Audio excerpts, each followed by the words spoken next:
8h18, Laurent Baumel est député socialiste d'Indre-et-Loire. Il fait partie des frondeurs au Parti socialiste. Et il est votre invité, Maxime, pour l'interview politique d'Europe Week-end. Bonjour Laurent Baumel. Bonjour. Merci d'être avec nous en direct ce matin sur Europe 1. Est-ce que vous avez eu le temps de lire Le Monde ? Vaguement. Vaguement, mais vous avez lu au moins la une, la grande hémorragie des militants au PS, c'est le titre en première page. Le Monde explique que le PS a perdu au moins 40 000 militants en 3 ans. La faute à qui ? Je dirais un peu la faute à ces institutions qui font qu'une fois qu'on élit un président de la République, on ferme un peu le parti pour cause de gouvernement et on leur dit vous n'avez plus qu'à attendre la prochaine élection présidentielle pour ressortir, coller des affiches et distribuer des tracts. Or, il se trouve que précisément depuis 3 ans, nous ne faisons pas exactement ce que nous avions promis ensemble de faire à nos électeurs. Donc ça démoralise les militants. Mais vous dites la faute aux institutions. Le parti et les socialistes eux-mêmes et les dirigeants socialistes n'ont pas de responsabilité là-dedans ? Si, parce qu'ils ne font pas exactement ce pourquoi ils ont été élus. Les dirigeants socialistes aujourd'hui, ceux que nous avons collectivement portés au pouvoir, nos propres camarades. Et donc, si vous voulez, dans les sections de base du Parti socialiste, les militants, ils se disent, mais dans le fond, à quoi ça sert qu'on élabore des programmes, à quoi ça sert qu'on fasse des campagnes pour porter ces programmes, si derrière nous faisons autre chose que ce pourquoi nous avons été élus, dans le fond, à quoi servons-nous, nous ? Ça veut dire que vous vivez toujours, Laurent Baumel, dans la nostalgie du discours du Bourget ? La finance est notre ennemi, c'est ce que François Hollande avait dit ? Je ne vis pas dans une nostalgie, je vis dans l'idée qu'il est important d'être fidèle à ce qu'on raconte à ses électeurs lors des campagnes électorales. Si on veut que les élections servent à quelque chose, que les élections présidentielles servent à quelque chose, il faut que les engagements que l'on prend soient tenus lorsque nous exerçons le pouvoir. Ou alors, si on les révise collectivement. C'est-à-dire qu'on interroge les députés, on interroge les militants. Est-ce qu'on doit prendre un autre cap ? Ce n'est pas du tout ce qui a été fait. Il y a un tournant majeur qui a été pris dans ce quinquennat. Les militants, les députés socialistes n'ont pas été associés. Et c'est précisément ce que nous essayons de faire à l'occasion de ce congrès. Mais exactement. Ils vont être interrogés, notamment la semaine prochaine, autour des motions pour ce congrès. On va en parler dans un instant. Mais encore une question. L'un des militants qui est interrogé par le journal Le Monde explique, je cite, qu'il ne se passe plus rien à l'intérieur du parti. Est-ce que Jean-Christophe Cambadélis a tué le PS ?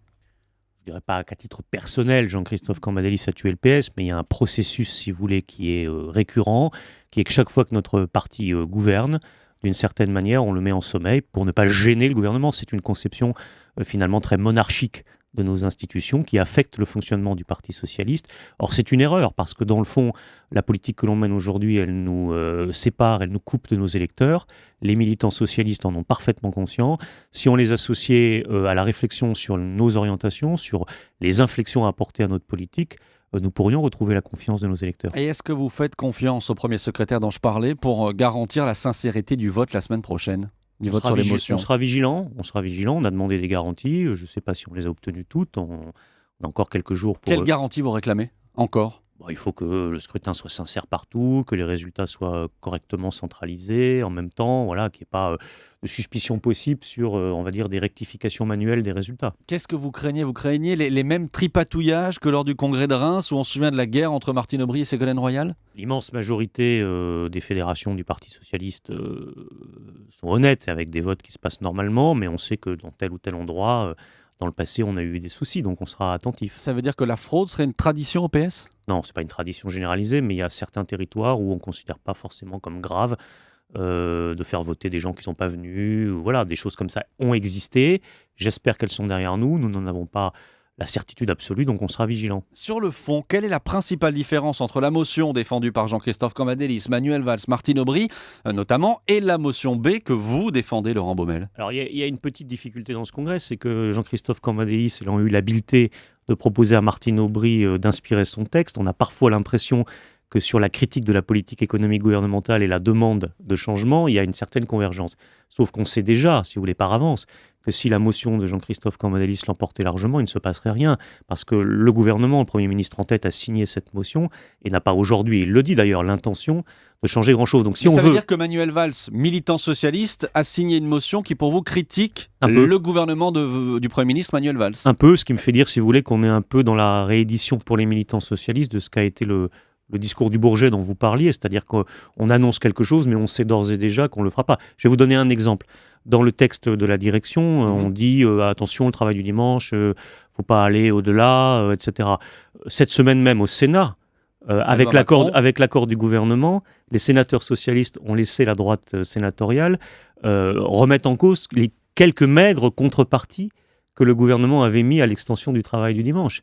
Donc si vous voulez, on est dans un hiatus, un décalage entre les paroles et les actes d'ores et déjà aujourd'hui. Mais avec ce décalage, comment est-ce que vous faites pour tous cohabiter encore au sein du même parti ? Moi, je pense que si les militants socialistes accordaient un score élevé à notre motion, voire même lui permettaient d'emporter ce congrès, il y aurait un message fort qui serait adressé au président de la République, au gouvernement, et que le président, qui a quand même le souci de rassembler son camp en vue de la prochaine élection présidentielle, serait obligé d'en tenir compte. Je pense qu'en revanche, si la motion de la direction sortante devait l'emporter largement, malheureusement, ça voudrait dire que cet assoupissement du Parti socialiste et cette hémorragie dont on parlait il y a quelques instants se poursuivront. Mais la barre, vous la placez où ?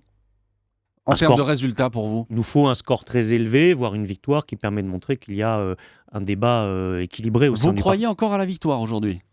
En tout cas, je crois à la possibilité pour notre motion de créer une surprise dans ce congrès. Voilà, tout est dans le « en tout cas ». Vous considérez que Martine Aubry vous a trahi en signant la motion de Jean-Christophe Cambadélis ? C'est un mot un peu fort, je ne dirais pas ça. Je dirais qu'elle s'est embarquée dans une démarche qui, à mon avis, n'est pas efficace. Vous dites démarche, la semaine dernière, je crois que vous disiez imposture. Oui, on me l'a un peu reproché, alors j'essaye d'avoir des mots plus équilibrés ce matin à votre micro. Je pense qu'elle s'est embarquée dans une démarche, sans doute sincèrement, mais qui n'est pas efficace du point de vue même des idées qu'elle prétend défendre, parce que si elle regarde les choses en face, elle ne peut pas ne pas voir qu'à l'instant même où la motion de Jean-Christophe Cambadélis aurait emporté largement le Congrès, les idées qu'elle a voulu défendre seraient ipso facto enterrées. Si vous, les frondeurs, vous êtes mis largement en minorité la semaine prochaine, est-ce que vous quitterez le Parti socialiste ? Bien sûr que non. C'est notre parti, on y mène un combat, il n'y a aucune raison qu'on le quitte. On n'est pas moins socialiste que Manuel Valls ou François Hollande. Vous savez, plus la question n'est pas là. Le Parti socialiste, il n'appartient pas à ses dirigeants du moment. C'est une longue histoire. C'est Jaurès, c'est Blum, ce sont des combats historiques. Donc nous sommes une génération qui continue les débats. Il y en a toujours eu pour savoir quelle est la bonne orientation pour le socialisme français. Mais vous ne seriez pas tenté d'aller voir, par exemple, du côté de certains Verts qui pourraient éventuellement monter quelque chose, une formation avec vous, juste par rapport aux Verts, justement, parce que c'est un bon test, ça.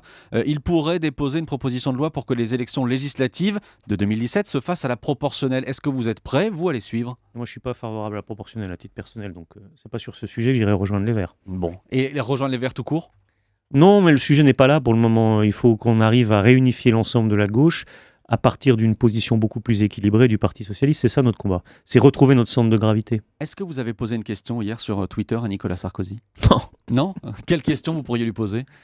Est-ce qu'il est réellement républicain ? Parce que pour moi, être républicain, c'est croire au rôle de l'État dans l'économie et la société. Et je considère que depuis la disparition de Philippe Séguin, il n'y a plus de républicains à droite. Bon, voilà. Donc pour vous, les républicains, vous contestez aussi ce nom-là pour l'UMP ? Si être républicain, c'est croire à la démocratie et aux élections libres, bien sûr, tout le monde est républicain.